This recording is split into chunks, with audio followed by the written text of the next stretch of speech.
The marketer with 4 years left. It's Lil Nas X.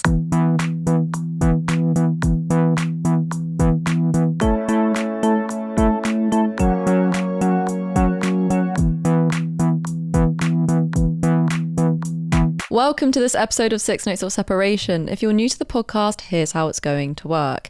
Every episode, I dive into an artist, exploring their lives, their music, their careers, any scandals they might have tripped themselves up into. But to keep things fun and flirty, I've put my own little spin on things. To keep you all on your toes, every episode I do has to be linked to the previous and succeeding artist in some way. This could be through a collaboration the two artists have together. This could be through them being under the same record label. It could be through a relationship history, a friendship history. Truly anything goes as long as there's a link. So without further ado, I'm going to be jumping into the life of a musician who's bridged country and rap, who's been an influential figure in the queer community and could probably claim to be one of the original TikTok sensations. Though his career seems to be bleeding dry now, at one point he had the whole town talking. Of course, I'm going to be looking at the life of Lil Nas X. But before we go back to where it all started for Lil Nas X, it's time to reveal the link between this episode and last episode's Doja Cat. The most glaringly obvious link between these two artists is that Doja hopped on Nas's song Scoop in 2021 for his debut album Montero. The feature wasn't a total surprise for fans due to the booming careers both of these artists had, which I suppose kind of brings me to my next point. Maybe you might see this as a reach and not really a link, but Doja and Nas, if I may abbreviate his name to that, are two artists that have had a strikingly similar career. Both figures grew up on the internet and became these they kind of became these media personalities first before they became musicians.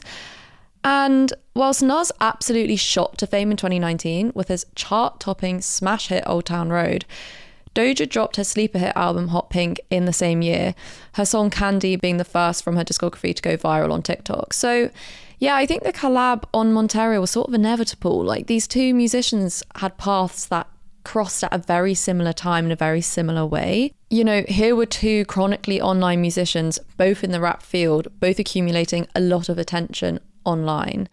It'd be silly for them not to leap at the chance of making a song together. Alongside this link, Nas has also spoken highly about Doja in interviews, listing her as one of his biggest inspirations, and we'll talk about it a little bit later on, but these two also have in common their sacrilegious and controversial music videos.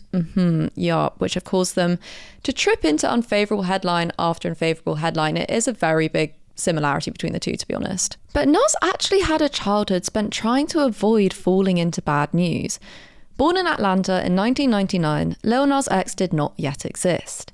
Instead, in his place was Montero Hill. Quite funnily and weirdly, Montero was named after the car, the Mitsubishi Montero. For what reason, I really do not know. I presume the Hill family must have really just loved cars and loved their Mitsubishis.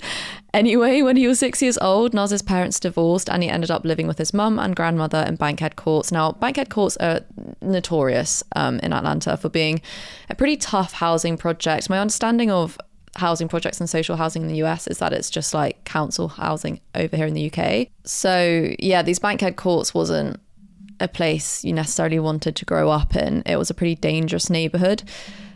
Drugs, violence, gangs, you know, that was really the semantic field of the Bankhead Courts. And luckily no one Nas personally knew or was close to was killed, but he did have many, many friends where sadly that was their reality. When he was 9 years old, understandably, he had to move to a quieter neighbourhood to live with his dad, which, although he acquiesced at first, he knew deep down it was the best thing for him because had he stayed in Bankhead Courts, he knew he would have got involved with the wrong crowds. As I said, drugs, violence and gangs, not great. Sadly, though, this move also meant losing contact with his mum. After living with his dad, communication was strained, and by the time Montero Hill had become the musical sensation we now know as Lil Nas X, all contact with his mother had been severed. Again, this is kind of a parallel to Doja's own life and her own estrangement from her father. Her parents, I don't know if they officially divorced, but they split and her dad moved back to his hometown in South Africa. And honestly, since then, she'd never really formed a relationship with her dad. I mean, you can hear about it more in last episode. He says one thing to the media about how their relationship is and Doja says another. So yeah, anyway. Things weren't all bleak, though. No, things weren't all bleak. Montero grew up with the comfort of the internet to support him. Where loneliness persisted, the internet prevailed. And so Montero Hill became a Nicki Minaj fanatic. He became a barb. Yes, he did. If you don't know what a barb is, it's just the name of Nicki's fan base. He was a barb so entrenched in the fandom that he low-key got a little bit Twitter famous from it. As a result of him trying to suppress suspicions that he was gay, Montero isolated himself from clubs and activities outside of school, using the company of the internet to figure out who he was. The sense of displacement and disconnect with his classmates he presumably would have felt due to the fact that he knew deep down he was gay and didn't know how to confront that, were two qualities that a fanbase could very much eradicate. By becoming a barb, Montero Hill found his people. And now this is something I relate to so heavily as a Billie fan, as someone that, you know, experienced friendship difficulties in my youth, in my teenage years. What did I turn to seek comfort from the loneliness? What did I turn to just feel a bit of friendship? It was my Billie fandom. It was the Billies. We don't sadly have a name as cool as the Barbs. We're just the fans. But genuinely, the sense of community that a fandom brings is second to none. I really can't express it. I suppose it's just if anyone's kind of sport head out there, if anyone's a sport head out there, it really is like you guys supporting a team, or I don't know, like a sports person. It's just being a fan, isn't it? Like it is just that sense of community. It's people that have common ground. It's people that understand you in some way because they understand your love for the thing you're all loving together. Does that make sense? So Montero found his people. He found people that would accept him and relate to him, but perhaps most crucially, he found people who didn't know him. Going by the Twitter handle @NasMiraj, an ode to his two favourite rappers, Nas and Nicki, Montero's fan page started to gain attraction and followers in 2017. By writing flash fiction about Nicki Minaj's life in a series of Twitter threads, Nas Miraj soon became a go-to fan page for many of the Barbs. I think the account even warranted some reactions from YouTubers. I mean, this is how big his tweets were. Like, they'd get the flash fictions he'd write, which if you don't know are literally just like these really short stories, would be so elaborate and so detailed and perhaps so consistent and persistent that YouTubers would react to them. They'd see Nas Miraj's tweets and be like, there's content in that. So I think that gives a nice idea of how big Nas's page was. However, the account sadly soon became suspended due to it violating spam policies for engaging in an activity known as tweet decking. Essentially what Nas was doing was he was making multiple Twitter profiles, all with different usernames, to like and engage with his Nas Miraj content. So it looks like, to the algorithm, it looks like his posts were getting engagement. Do you know what I mean? It looked like a lot of people were liking and commenting on his tweets, when actually it was just himself in a multitude of different accounts. Low-key, very, very clever. Like, he basically artificially manufactured virality for his own Twitter threads, which I think is quite impressive. Despite the suspension, however, the fun and games for Nas very much continued. He ended up making a secondary account called Nas Mirai and continued posting Barb-related content. When this information did come to light in 2019, however, the year Nas became a globally recognised figure, he initially denied all claims, saying that they were false accusations. The story changed again in May 2020, admitting his love for Nicki, and that he did originally deny being a Barb because he didn't want to be outed by the internet. I think his thought process was, crap, if people know that I was a full-on Barb and I had a Nicki Minaj fan account when I was 17 years old, 18 years old, and dedicated my life to that for a small portion of my life, he thought, then they'll definitely clock that I'm gay, because his thought process was only gay boys would do that. So he waited until he came out before admitting that that was in fact him. Nas Miraj was in fact him. Those claims were in fact true. But although Nas Miraj, or Nas Mirai, if you will, served their time on the internet, the skills Lil Nas X learnt from his time as a viral Barb were ones that would end up making him millions. Not only did he learn how to make a social media account go viral, but he also knew what content consumers wanted to engage with. Growing up with the emergence of Twitter and TikTok meant Montero Hill was absolutely equipped to be an internet sensation, and that he was. So the Nicki content was put to bed, and instead Montero Hill would post memes and comedy skits in the hopes of becoming famous online. The idea behind his constant tweeting was to build a platform large enough that would be of use to him when he decided what it was he wanted to do and what creative pathway he'd end up going down. Again, like, he's really clever, and this is why I said in the intro, he's a marketer. He should work in sales and marketing, because the fact that he didn't know yet what he wanted to do in life, he was creative, he knew that, but he didn't know what vein of creativity to go down. But he did know that having a following was necessary to that kind of career. Like, it's with the creative industries, what is most of it, of how you get successful, is exposure. And he knew that Twitter was that for him, and he held on to it. Well, as we know, that creative outlet became music, but it took Nas a hot minute to get to that conclusion. After graduating from high school, Montero Hill went to the University of West Georgia to study computer science, flirting with the idea of becoming a cardiovascular surgeon before this. Bit rogue, if you ask me. With his comedy skits not gaining him viral attention like he wanted, Montero decided to venture into the world of music. Now, music was something that definitely had a place in Lil Nas's life when he grew up, but it always remained as a figure sort of lurking in the background. His first musical role models included the likes of Kendrick Lamar, Drake, and Kid Cudi. And as he submerged himself into the online world, Miley Cyrus, Nicki Minaj, and Katy Perry became included amongst that roster too. When he was around 9 years old, Nas picked up his first instrument, roguely the trumpet. I mean, it's not the most conventional instrument to learn, but so what? He became incredibly talented at it, but sadly he did put it down 6 years later out of fear of being called lame by kids at school, which is a shame, but I feel like that's how things mostly go with people and life anyway. So it's 2018, and Nas is in freshman year studying computer science. The summer break kicks off when Montero Hill suddenly gets a compulsion to use his Twitter platform to make music, ditching his initial plans to study and revise all summer long. He spoke of his first song, Shame, as coming to him with some divine power. The verses and melodies just flowing straight out of him. And luckily for Nas, people liked it. It did actually gain... It did gain some attention from the internet, and it gained encouragement, and, you know, that online validation was what he needed to continue pursuing a career in music. Around this time, 2018, it became pretty pivotal for Montero Hill because he chose to go by Lil Nas, a tribute to his favourite and legendary rapper Nas, who I kind of mentioned earlier. The X soon followed. The idea behind it, now this is important, remember this guys, the idea behind the X being the amount of years it would take before Hill believed he'd be at legendary status, his words. So 10 years, okay. He put out his debut EP, Nazarati, on SoundCloud, love the name, clearly sticking to the car theme. But despite his efforts, his songs were barely getting any attention at all compared to his tweets. His tweets would get thousands of hits, his songs barely in the tens. But that didn't stop him. Oh no. As his second year of uni was about to commence, Nas told his dad and stepmom he was dropping out to take music full time and bunked at his sister's instead. He lived off the money he saved from working previous jobs at a chicken shop and a theme park, and dedicated his life to studying how music went viral and what ingredients were needed for songs to be blown up by the internet. He did his homework.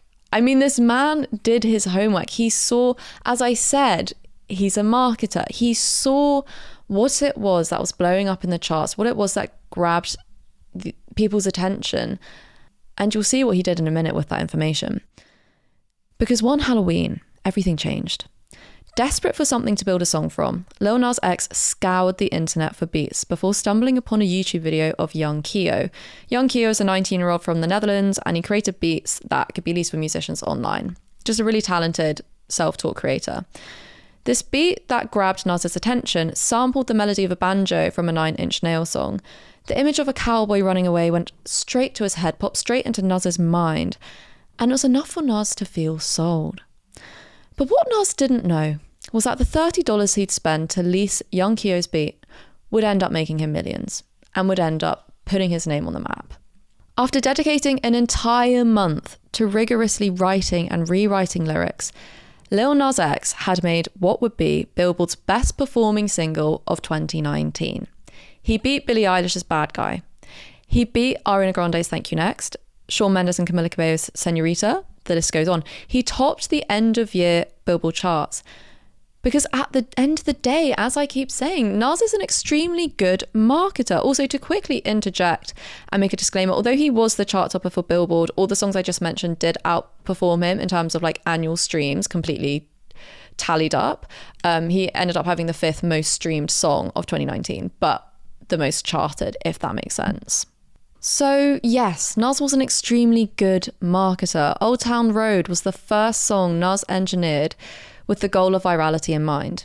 He knew he needed to have repetition and short, catchy phrases that people could use as captions or people could just have as little catchphrases. And my God, did he do a blimmin' fantastic job. In December of 2018, literally only 6 months into Nas making music, he posted a snippet of the song onto Twitter, retweeting the horse memes his followers would make to cultivate and harvest this buzz around the release of the song. He estimated that he made about 100 memes. I mean, 100 memes, that takes so much work and effort, but he made 100 memes to promote the song. But in the end, it was a TikTok trend of people showing off their cowboy fits that saw this song climb the charts. I think the TikTok trend was called like the Yee-Haw challenge or something, if you want to search it up. Anyway, within weeks, he had gained attention from concert bookers, record labels, managers, and by March 2019, Old Town Road had entered the Billboard Hot 100. A month later, Nas flew out to New York to sign with Columbia Records, one of the biggest labels there is. And a few weeks later after that, he had a remix with the one and only Billy Ray Cyrus, pushing the song to the #1 chart position on the same day he turned 20.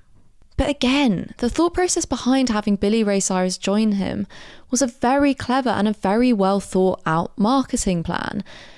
Billy Ray Cyrus is a multi-generational artist. Not only does he have that connection to Gen Z with being the dad of Hannah Montana / Miley Cyrus, but he's also a very talented country musician in his own right, which perhaps older generations would know him for. So getting someone like him to collaborate on Lil Nas X's song is not only going to tap into the whole country industry and country market, but it's also going to tap into Gen Z. Also, to quickly add, if you're wondering what happened to Young Kyo's career, if you're thinking, oh my God, this poor boy got ripped off for $30, don't worry, the teenager was credited in the song, so he's been getting loads of revenue, obviously from Old Town Road blowing up, and he's also gone on to work with the likes of Megan Thee Stallion, Skepta, and Rico Nasty, so he's done really, really well for himself. However, we've reached that point in the podcast where scrutiny comes crashing down on fame. And though this isn't a scandal on Lil Nas X's side of things, what I'm about to tell you is and remains to be a massive controversy and inherent issue ingrained in the music industry. Old Town Road is clearly a country and rap fusion of a song. Okay? Don't think there's any confusion about that there. Upon its release, it was included in the charts for both genres. Nothing out of the ordinary, as it should be. But in March of 2019, just when the song was about to reach #1, Billboard decided to remove the song from all of its country charts, clarifying that despite its imagery and references, the song, and I quote, the song didn't embrace enough elements of today's country music. To summarise, the execs at Billboard didn't feel like the song fit the criteria of what makes a song country, and therefore knocked it out of the genre's charts. Isn't that ridiculous? That is the most ludicrous thing I've ever heard in my life, because #1, what makes a song country? Like, who sets the parameters of what a country song is? And surely genre is subjective, just a little bit. Like, I understand that there are fundamental elements that, you know, make a song fit into a specific genre. But I think with a genre bending song like this, where it's a fusion of rap and country, who's to decide that it's an entirely only rap song? Who's to decide that actually none of its elements belong to the country scene? Like, I don't get it. It's obvious why this decision was made, and I'll tell you in a minute. But I just really don't understand how Billboard thought they could get away with that. Because it also makes me wonder who unanimously agreed that Old Town Road didn't deserve to be in the charts. Because again, genre's pretty subjective. I don't know. But as I alluded to, the glaringly obvious answer as to why Old Town Road was removed from the country charts and not the rap charts, I think that's what it was. It's like it wasn't removed from both charts and therefore was genreless. It was just removed from one. But it was because of the inherent racism that we see in country music, and not just country music, like it is the music industry as a whole. I've talked about it loads in previous episodes, especially with the SZA episode and how music is labelled as urban, even though it's not. Anyway, the country genre has historically been dominated by white men, and anything that's in the slightest seen as progressive or experimental is sort of shunned. To jump ahead a bit, you saw this with Beyonce's Cowboy Carter, which received 0 nominations by the CMA Awards. That is the Country Music Association Awards? Yeah, received no nominations in 2024. The whole country industry, it makes me fuming. The whole country industry literally ignored the success of Cowboy Carter. They didn't recognize it as country. That's what's mad about it. It's like they didn't even recognize it as a country album purely because it's Beyonce. Because if you pit Beyonce next to Lainey Wilson, other than obviously them having different musical styles, if both of them make country albums and one of them's recognized as a country album and one's not, the difference is the color of their skin. Like you just can't dispute that. Anyway, to quickly add, it wasn't just the music industry that had issues with Lil Nas X dipping his toe into the country scenes. It was the public too, of course it was. When he released a collab line with Wrangler, a clothing company rooted in cowboy culture, the announcement was met with angry customers saying they'd boycott the line due to Nas misappropriating cowboy culture. Again, another stupid statement. It seems that people had forgotten that cowboys weren't exclusively white people. So anyway, although Billboard had no qualms about Old Town Road being included in the rap charts, which again is ridiculous, why is it included in one chart and not the other? It did, as I've been banging on about, somehow have a problem with including it in the country charts. Despite this though, Lil Nas X went on to have inevitable smash hit success. By August, Old Town Road had been streamed more than 1 billion times. He'd released his debut EP with Columbia and had also made a rather pivotal Glastonbury debut. The Glasgow appearance was kindly gifted to him and engineered by Miley Cyrus, who invited her dad and Nas to perform their viral hit and satisfy many a festival goers. But the monumental day did not end there.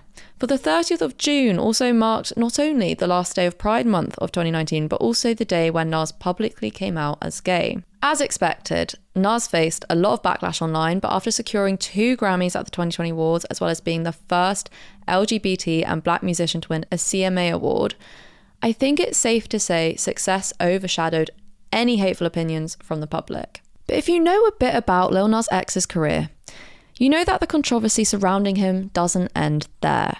Perhaps the most damning accusation against Nas's name to date is the conspiracy that he's a Satanist and a devil worshipper. Yes, you heard me correctly.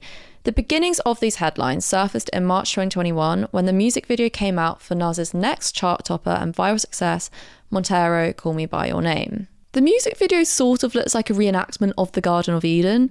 Nas begins the video in what's presumably heaven before, this is where it gets a little crazy guys, before dancing down a stripper pole to hell. Yes, you heard me correctly, absolutely. When in hell, Nas lap dances the devil before killing him and subsequently becoming him.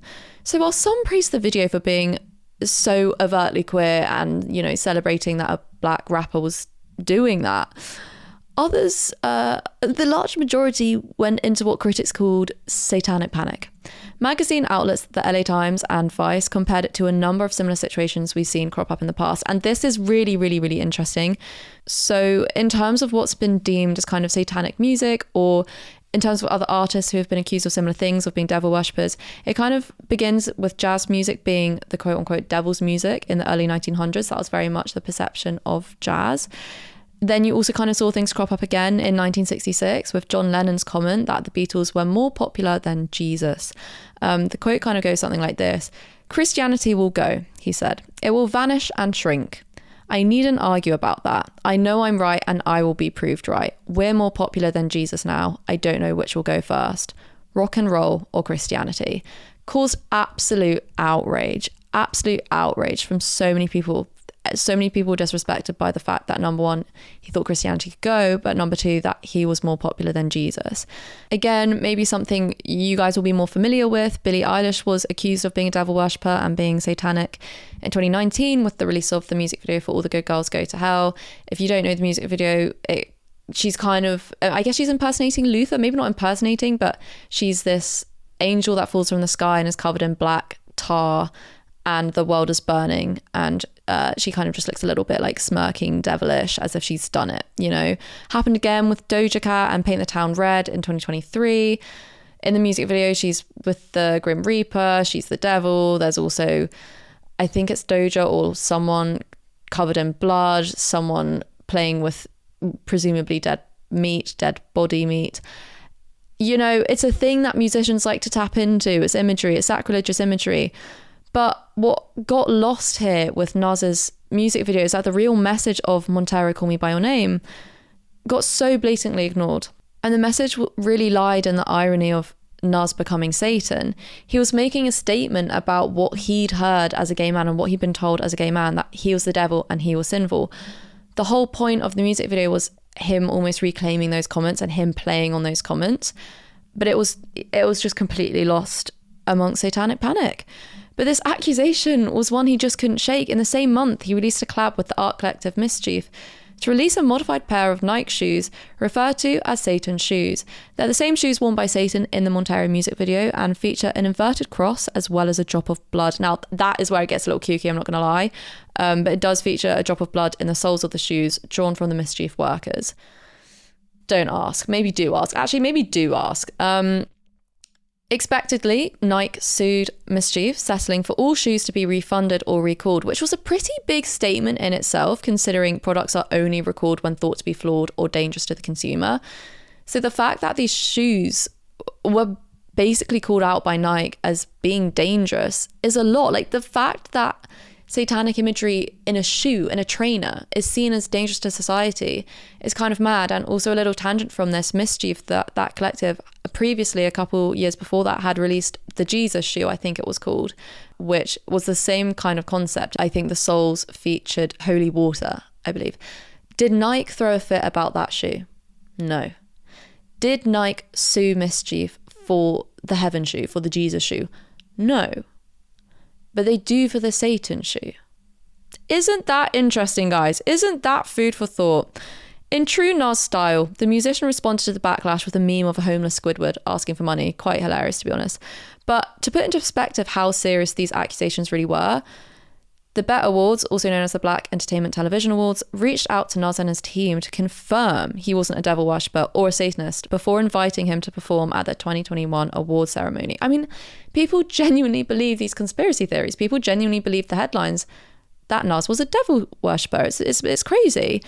Tensions with the BET Awards, however, did continue when Nas kissed one of his dancers on stage, upsetting a lot of the producers on the show, who reportedly called the performance, and I quote, fucked up. So yes, they had this issue with the devil worshipping and the satanic imagery, but they also had an issue with him kissing one of his male dancers. Dare we go as far as saying the producers were homophobic? That's a statement, and I'm not saying that. I'm just saying that's what it looks like. Anyway, in 2024, the same headlines resurfaced once more with Nas's video J Christ, which sees him being crucified after playing a game of basketball with the devil. I mean, this caused so much outrage again, and Nas's excuse was that he didn't mean to mock anything or impersonate anyone. He just wanted to say, I'm back like Jesus. Like, he just wanted to use the resurrection of Jesus and the crucifixion of Jesus to kind of mimic his own comeback from Old Town Road. But it was just barking up the wrong tree, especially with how the satanic or sacrilegious imagery went down last time. But off the back of this criticism came new claims that Nas rinsed this sacrilegious theme because it was the only thing bringing attention to his new and underperforming music. Yep, Nas has entered a flop era, I hate to say it. Which I suppose brings you up to date with where Nas is at now. After the flop of J Christ, Nas departed from his original album concept / aesthetic and started teasing music for a new era, the Dream Boy era instead. In March this year, days before Dream Boy came out, is an EP, eight songs long, and it just features all the singles in the lead up to what is meant to be a full album, Dream Boy. But none of these singles have really charted at all. Like, all of them have kind of slid under the radar and it's not really grabbed anyone. So who knows if the album will even see the light of day or if it will just be canned instead. And I guess that really brings me to the end of this episode. From securing Billboard's top charting single for 2019, less than a year after making music, to putting out song after song that has continuously failed to chart, it might be true that Lil Nas X has lived up to the expectations of some critics, that he's merely a one-hit wonder. But I think when you weigh up the virality of Old Town Road and the buzz that came with it, you know, the memes, the TikTok challenges, for God's sakes, Billy Ray Cyrus, perhaps it's fairer to see Lil Nas X not as a failing musician, but maybe as a failing marketer instead. He manipulated Twitter to get the following he wanted and did the same with the music industry to hit mainstream success. And although the sacrilegious bandwagon has bled glaringly dry, according to Nas, he has 4 more years until he hits legendary status. thank you all so much for listening. If you want to keep up to date with all things Six Notes of Separation, or would like to be a future fan on the show, make sure to follow us on Instagram and TikTok at Six Notes Podcast, and please do get in touch. I'm still thinking about this outro. I'm not going to lie, that outro was, I think, the best thing I've ever written in my life. I just love it. I just, not to blow smoke up my own arse, I just think everything you need to know about Nas is summed up in that short little paragraph. But anywho, guys, I have news for you. I won't be back very shortly, for I am embarking on a holiday. Yes, party. We're very excited, feeling very lucky and blessed that I can go and get some sunshine. It's time to put the mics and the cameras away and to soak up some sun and to touch some grass. But if you do want to get some snippets of what I'm up to whilst I'm away, please go to the Six Notes TikTok page, and I'll probably be posting music updates on there, thoughts on new music releases, any other bits and pieces from my life, yapping about my life, yapping about the music industry. You'll see it all. Otherwise, I'll see you all on the 12th of July with another episode on another artist, where we'll be exploring the link between them and Lil Nas X.